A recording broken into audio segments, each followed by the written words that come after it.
जय हिंद दोस्तों, स्वागत है आपके अपने YouTube channel yes for study में। आज हम सब फिर एक नए वीडियो के साथ क्लास की शुरुआत करते हैं। आज की आपकी वीडियो दोस्तों आपके आने वाले सीटेट एग्जाम के लिए मोस्ट इंपॉर्टेंट है। इस श्रृंखला में दोस्तों हम सब प्रीवियस ईयर क्वेश्चन पेपर को कवर कर रहे थे। आज हम सब फिर एक नए पेपर को कवर करेंगे। आज जो पेपर हम सब सॉल्व करेंगे वह पेपर आपका 13 जनवरी 2023 को जो आपका सीटेट एग्जाम हुआ था उसी दिन पूछा गया था।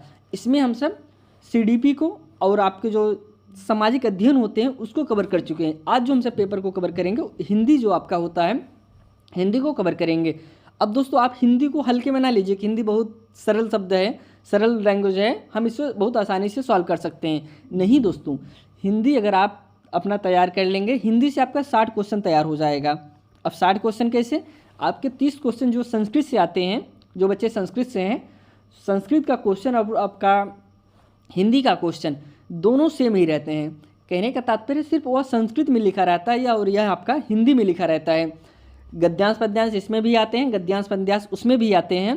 15 क्वेश्चन आपके गद्यांश पद्यांश हिंदी में मिल जाते हैं, 15 क्वेश्चन आपके संस्कृत में मिल जाते हैं। जो पेडागोजी होती है दोस्तों, पेडागोजी सेम ही दोनों की है, बस ये संस्कृत में लिखी रहेगी, वह आपके हिंदी में लिखी रहती है।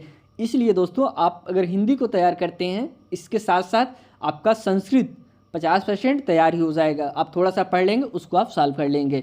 इसलिए दोस्तों हिंदी को आप हल्के में ना लीजिए। दोस्तों अगर आप इस चैनल पर नए हैं, चैनल को सब्सक्राइब ज़रूर करिए। यहाँ पे दोस्तों 2011 से लेके 2023 तक आपके जितने भी सीटेट हुए हैं दोस्तों, सभी पेपर यहाँ पे कवर कराए जाएंगे। यह पेपर आप आज जो क्लास हम सब कवर कर रहे हैं, यह पेपर 2 के लिए है। पेपर 1 के लिए आपको इसी प्लेलिस्ट में 50 से ज़्यादा वीडियो अपलोड कर चुके हैं, उसको आप देख सकते हैं। दोस्तों आइए आगे बढ़ते हैं और क्लास की शुरुआत करते हैं। यहाँ से दोस्तों हिंदी के क्वेश्चन शुरू होते हैं। हिंदी में टोटल आपके 30 क्वेश्चन पूछे जाते हैं। 30 में 15 क्वेश्चन आपके पेडागोजी से आते हैं और 15 क्वेश्चन आपके आते हैं गद्यांश पद्यांश से। जो आपका गद्यांश पद्यांश होता है दोस्तों, उसको आपको पढ़ना होता है और उसी से क्वेश्चन बने रहते हैं, उसको आपको सॉल्व करना होता है। सबसे पहले हम सब गद्यांश की तरफ बढ़ते हैं। इसमें गद्यांश जो दिया गया है, करें कि तिरुवल्लुवर तमिल के संत कवि थे। अपने व्यस्त जीवन से समय निकालकर तिरुवल्लुवर कविता करते हैं। जीवन के अनुभवों पर आधारित उन्होंने 1300 कुरल रचे। कुरल का अर्थ ही छोटा और 2 पंक्तियों में सिमटा छंद है। तिरुक्कुलर नामक ग्रंथ में इनके सभी कुरल संग्रहित हैं, जो 3 भागों में बांटे गए हैं, सद्गुण, संपन्नता और प्रेम। परंतु दोस्तों तिरुवल्लुवर के कुरलों में सामाजिक कुरीतियाँ तथा मानव स्वभाव के अनेक दुर्बलता का वर्णन आता है। आगे बढ़ते हैं। वर्णन आता है। इनके काव्य में कोरी उपदेशात्मकता और किसी धार्मिक दृष्टिकोण को प्रस्तुत करने का भाव तनिक भी नहीं है। उसमें सर्वत्र वह व्यवहारिकता और सहजता है जिसे लोक जीवन में सरलता से अपनाया जा सकता है। तिरुक्कुरल को दोस्तों तमिल का वेद कहा जाता है। तमिल का इसे वेद कहा जाता है। ऑप्शन जो पहला क्वेश्चन इसमें बना है, कह रहे हैं कुरल से तात्पर्य। दोस्तों कुरल से क्या तात्पर्य है? फर्स्ट ऑप्शन है महाकाव्यात्मक ग्रंथ, सेकंड ऑप्शन है 2 पंक्तियों का छंद, ऑप्शन थर्ड है दोस्तों 3 पंक्तियों का छंद, या फिर लास्ट ऑप्शन है छोटा काव्यात्मक ग्रंथ।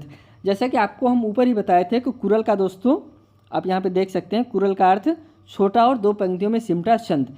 तो ऑप्शन इसमें आपका क्या हो जाएगा? Option B is right answer, 2 पंक्तियों का छंद। इसमें जितने भी क्वेश्चन होते हैं दोस्तों आपको इसी गद्यांश से और पद्यांश से ही बने होते हैं, इसको आपको पढ़ना होगा और इसी से जो क्वेश्चन बने हैं उसका आपको आंसर देना होता है।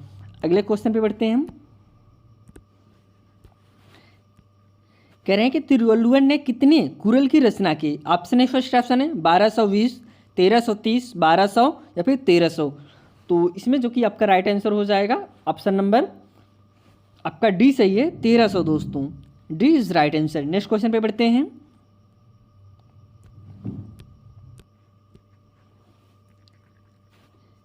तिरुक्कुलर क्या है दोस्तों? ऑप्शन है फर्स्ट ऑप्शन है तिरुवल्लुवर का उपनाम, कुरल का संग्रह ग्रंथ, कुरल का अनुवाद ग्रंथ, या फिर दोस्तों सद्गुणों का संग्रह।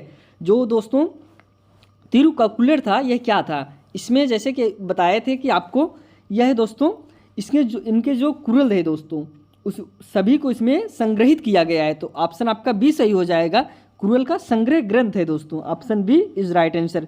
अगले क्वेश्चन पे बढ़ते हैं। तिरुवल्लुवर के कुरल में किन विषयों को शामिल किया गया है? ऑप्शन है फर्स्ट सामाजिक कुरीतियाँ और मानव दुर्बलता, ऑप्शन सेकंड है सामाजिक कुरीतियाँ और सहजता, थर्ड ऑप्शन है मानव दुर्बलता और सरलता, ऑप्शन लास्ट है दोस्तों सरलता और उपदेशात्मकता।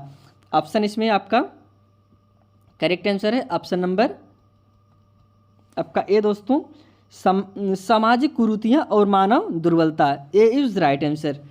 नेक्स्ट क्वेश्चन पे बढ़ते हैं। अगला जो क्वेश्चन है कह रहे हैं तिरुक्कुरल में तमिल खाली जगह दोस्तों शामिल नहीं है, क्या नहीं शामिल है तिरुक्कुरल में?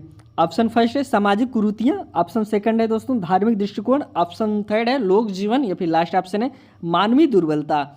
इसमें जो कि आपका राइट आंसर हो जाएगा ऑप्शन नंबर बी, धार्मिक दृष्टिकोण तिरुक्कुरल में नहीं शामिल है, बाकी सभी शामिल हैं। Option B is right answer. अगले क्वेश्चन पे बढ़ते हैं। तिरुवल्लुवर की कविता का विषय एवं उद्देश्य है, क्या उद्देश्य है? फर्स्ट ऑप्शन है धर्मों की स्थापना करना, सेकंड ऑप्शन है उपदेशात्मकता का प्रसार करना, ऑप्शन थर्ड है दोस्तों कुरीतियों को दूर करना, या फिर लास्ट ऑप्शन है धार्मिक अनुभवों को सिद्ध करना। दोस्तों इसमें आपका राइट आंसर हो जाएगा ऑप्शन नंबर सी, कुरीतियों को दूर करना। नेक्स्ट क्वेश्चन पे बढ़ते हैं।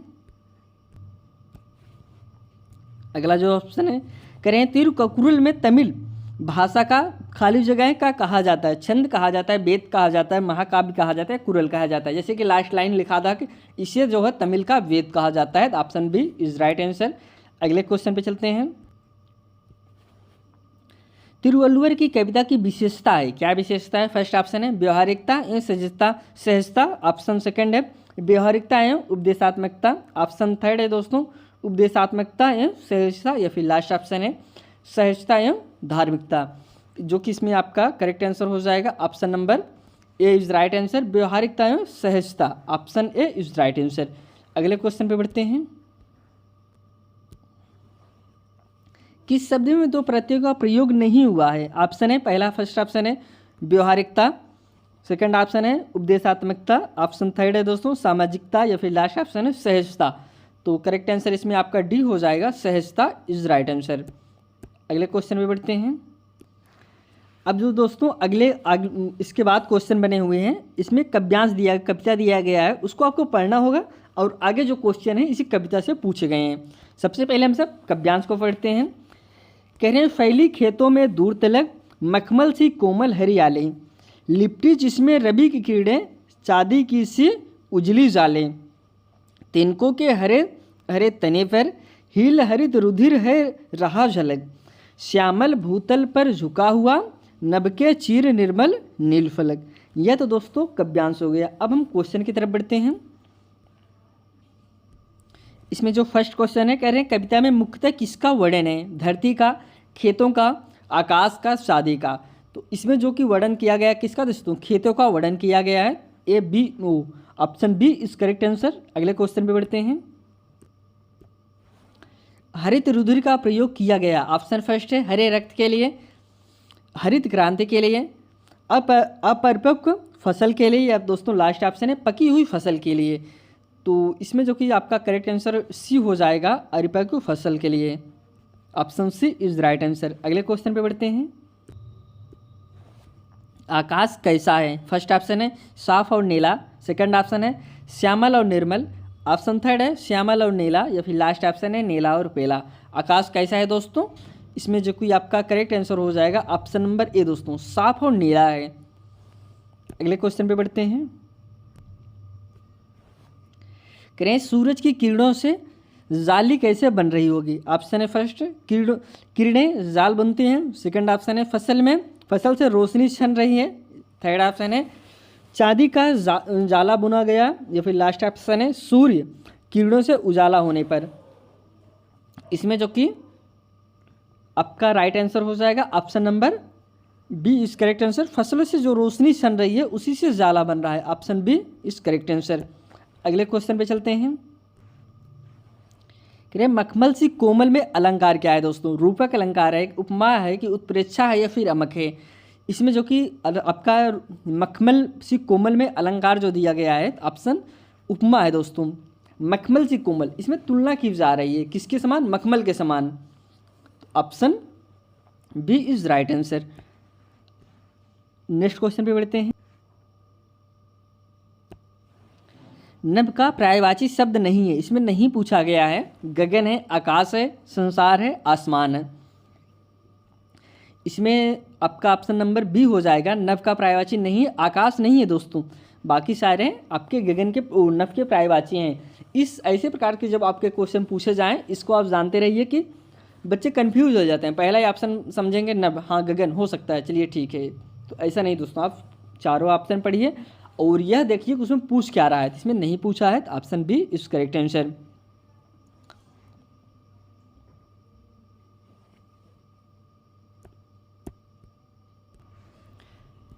अब यहाँ से दोस्तों पेडागॉजी के क्वेश्चन शुरू होते हैं। जो पहला क्वेश्चन है, इसमें निम्नलिखित में से कौन सा प्रभावशाली तरीके से व्याकरण पढ़ाने के संदर्भ में सही नहीं है। फर्स्ट ऑप्शन है उचित संप्रेषण द्वारा नियम संप्रेषित करना। सेकंड ऑप्शन है संदर्भ में व्याकरण के प्रासंगिक नियम प्रस्तुत करना। थर्ड ऑप्शन है वास्तविक जीवन से जुड़े संप्रेषण द्वारा अभ्यास के लिए नियम बताना। या फिर लास्ट ऑप्शन है नियमों को याद करके अभ्यास ड्रिल द्वारा व्याकरण सिखाना। इसमें जो कि आपका राइट आंसर हो जाएगा ऑप्शन नंबर डी दोस्तों, नियमों को याद करके अभ्यास ड्रिल द्वारा व्याकरण सिखाना। अब देखो ड्रिल जहाँ पे भी ऑप्शन आपका आए, ऑप्शन आपका गलत होगा, लेकिन इसमें नहीं पूछा है तो गलत के साथ चला जाएगा। ये तीनों ऑप्शन आपके सही हैं, लास्ट ऑप्शन आपका गलत है, यही आपका करेक्ट आंसर हो जाएगा। नेक्स्ट क्वेश्चन पे बढ़ते हैं। जब हम किसी विशिष्ट सूचना के लिए पाठ्य सामग्री पढ़ते हैं तब यह क्या कहलाता है। ऑप्शन फर्स्ट है सरकारी तौर पर पठन। ऑप्शन सेकंड है दोस्तों बारीकी से पठन। ऑप्शन थर्ड है बहिर्वेशन। या फिर लास्ट ऑप्शन है विश्लेषण। तो इसमें जो कि आपका करेक्ट आंसर बी हो जाएगा, बारीकी से पठन। Option B is right answer. Next question पे बढ़ते हैं। करें मुख्यतः हम मातृभाषा कैसे और कब अर्जित करते हैं। फर्स्ट ऑप्शन है औपचारिक अधिगम स्थिति में, इसे बोलकर, इसे सुनकर, इसे लिखकर। हम दोस्तों मातृभाषा कैसे अर्जित करते हैं दोस्तों, इसमें आपका राइट आंसर हो जाएगा दोस्तों आप इसे सुनकर। अब जो बच्चा छोटा होता है उसे हम लिखाते थोड़ी हैं, पढ़ाते थोड़ी हैं, वह सुन के ही एक दूसरे से बात करने का, इसे सुन के ही बोलने का प्रयास करता है। मातृभाषा दोस्तों बालक जो है सुनकर ही सीखता है, इसे आप जानते रहिए। Option third is right answer. अगले क्वेश्चन पे बढ़ते हैं। व्याकरण सिखाने का कौन सा उपागम इस सिद्धांत को प्रोत्साहित करता है कि भाषा सिखाना नियमों को सीखने से संबंधित है। फर्स्ट ऑप्शन है निगमनात्मक। ऑप्शन सेकंड है दोस्तों आगमनात्मक। या फिर थर्ड ऑप्शन है संप्रेषणात्मक। या फिर लास्ट ऑप्शन है व्याकरण अनुवाद। इसमें जो कि आपका करेक्ट आंसर हो जाएगा ऑप्शन नंबर फर्स्ट निगमनात्मक। अगले क्वेश्चन पे बढ़ते हैं। कोई अध्यापक अपने शिक्षार्थियों के कम अंक आने के कारणों का पता किस प्रकार लगाएगा। फर्स्ट ऑप्शन है निदानात्मक परीक्षण द्वारा। ऑप्शन सेकंड है निपुणता परीक्षण द्वारा। ऑप्शन थर्ड है दोस्तों उपलब्धि परीक्षण द्वारा। या फिर लास्ट ऑप्शन है अभिरुचि परीक्षण द्वारा। इसमें जो कि आपका करेक्ट आंसर फर्स्ट हो जाएगा निदानात्मक परीक्षण द्वारा। अगले क्वेश्चन पे बढ़ते हैं। एक अध्यापिका लेखन सिखाने के लिए समाचार पत्र की एक रिपोर्ट का उपयोग करते हैं। इस प्रकार की सामग्री को क्या कहा जाएगा। फर्स्ट ऑप्शन है अकादमिक सामग्री। सेकंड ऑप्शन है प्राकृतिक सामग्री। थर्ड ऑप्शन है प्रमाणिक सामग्री। या फिर लास्ट ऑप्शन है बाह्य सामग्री। इसमें जो कि आपका राइट आंसर हो जाएगा ऑप्शन नंबर सी इस करेक्ट आंसर दोस्तों प्रमाणिक सामग्री। अगले क्वेश्चन पे बढ़ते हैं। स्वर शैली लहजा किससे भिन्नता दर्शाता है। ऑप्शन है ध्वनि से, अस्तर, वयवय या फिर दोस्तों वायु। इसमें जो कि आपका राइट आंसर हो जाएगा ऑप्शन नंबर बी अस्तर। अगले क्वेश्चन पे बढ़ते हैं। कक्षा में मातृभाषा का इस्तेमाल न करना किस विधि की चारित्रिक विशेषता है। फर्स्ट ऑप्शन है प्रत्यक्ष। ऑप्शन सेकंड है दोस्तों द्विभाषिकता। ऑप्शन थर्ड है व्याकरण अनुवाद। या फिर लास्ट ऑप्शन है कला समावेशित अधिगम। तो इसमें जो कि आपका करेक्ट आंसर फर्स्ट हो जाएगा दोस्तों प्रत्यक्ष। अगले क्वेश्चन पे चलते हैं।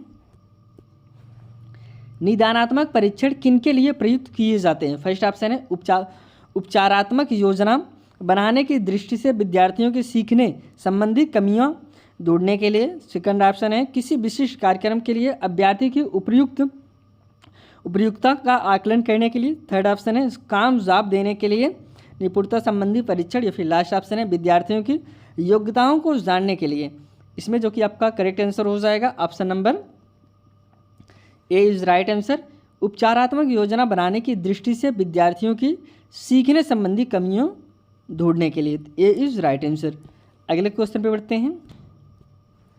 मूल्यांकन के संदर्भ में कौन सा कथन सही नहीं है? फर्स्ट ऑप्शन है मूल्यांकन मापन की अधिक सारगार्भिता सामग्री है। सेकंड ऑप्शन है मूल्यांकन मात्रात्मक और गुणात्मक दोनों ही प्रकार का होता है। ऑप्शन थर्ड है मूल्यांकन कुल शिक्षण अधिगम प्रक्रिया के मापने से संबंधित है। लास्ट ऑप्शन है मूल्यांकन विद्यार्थियों को उसको मजबूत पक्ष और कमियों के बारे में प्रतिपुष्टि देने के लिए किया जाता है। इसमें नहीं पूछा गया है। अब आपके ऑप्शन में जो ऑप्शन आपका गलत होगा तो वही आपका करेक्ट आंसर होगा। इसमें आपका ऑप्शन कौन सा गलत है? डी दोस्तों, मूल्यांकन विद्यार्थियों को उनके मजबूत पक्ष और कमियों के बारे में प्रतिपुष्टि देने के लिए किया जाता है। Option D is right answer. अगले क्वेश्चन पे बढ़ते हैं। भाषा शिक्षण के रचनावादी उपागम में अध्यापक से क्या अपेक्षा की जाती है? फर्स्ट ऑप्शन है विद्यार्थियों को पहले से ही मौजूद ज्ञान देना। ऑप्शन सेकंड है अपनी पाठचर्या सृजित करना। ऑप्शन थर्ड है विद्यार्थियों को अपनी पाठ्य पुस्तक बनाने के लिए कहना, या फिर लास्ट ऑप्शन है विद्यार्थियों को ज्ञान के निर्माण में अपने अनुभव का प्रयोग करने में मदद करना। तो इसमें जो कि आपका करेक्ट आंसर डी हो जाएगा, शिक्षार्थियों को ज्ञान के निर्माण में अपने अनुभवों का प्रयोग करने में मदद करना। D is right answer. Next question पे बढ़ते हैं।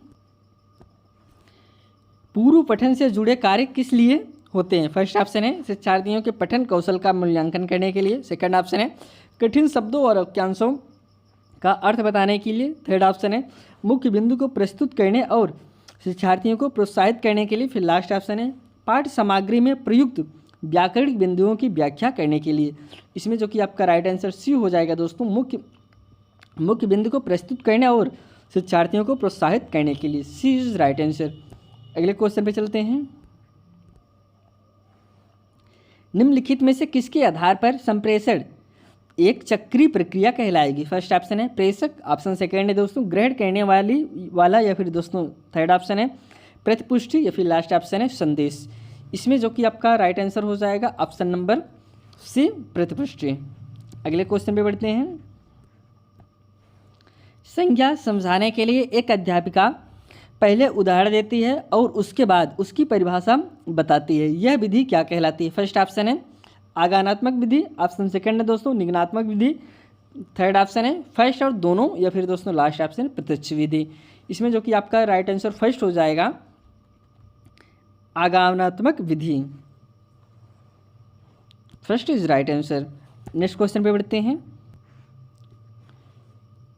जब एक अध्यापिका भाषा पढ़ाने के लिए विज्ञान और सामाजिक विज्ञान के पाठों का उपयोग करता है, यह उपागम क्या कहलाएगा? फर्स्ट ऑप्शन है वस्तुनिष्ठ भाषा शिक्षण। सेकंड ऑप्शन है बहुलवादी भाषा शिक्षण। थर्ड ऑप्शन है अनुशासन अनुसार भाषा शिक्षण, या फिर लास्ट ऑप्शन है भाषा समूचे पाठ्यक्रम में। इसमें जो कि आपका राइट आंसर डी हो जाएगा दोस्तों, भाषा समूचे पाठ्यक्रम में। यहाँ पे आज हम सब टोटल 30 क्वेश्चन कवर किए जो कि आपके seated previous year question paper है और हिंदी से संबंधित थे। दोस्तों अगर आप इस चैनल पर नए हैं तो चैनल को सब्सक्राइब जरूर करिए। यहाँ पे आपको 2011 से लेके 2023 तक आपके जितने भी सीटेड के एग्ज़ाम हुए हैं सभी पेपर प्रीवियस ईयर पेपर को यहाँ पे कवर कराया जाएगा। अब आज की वीडियो यहीं समाप्त करते हैं। आपसे एक नई वीडियो में मिलते हैं दोस्तों, तब तक के लिए धन्यवाद।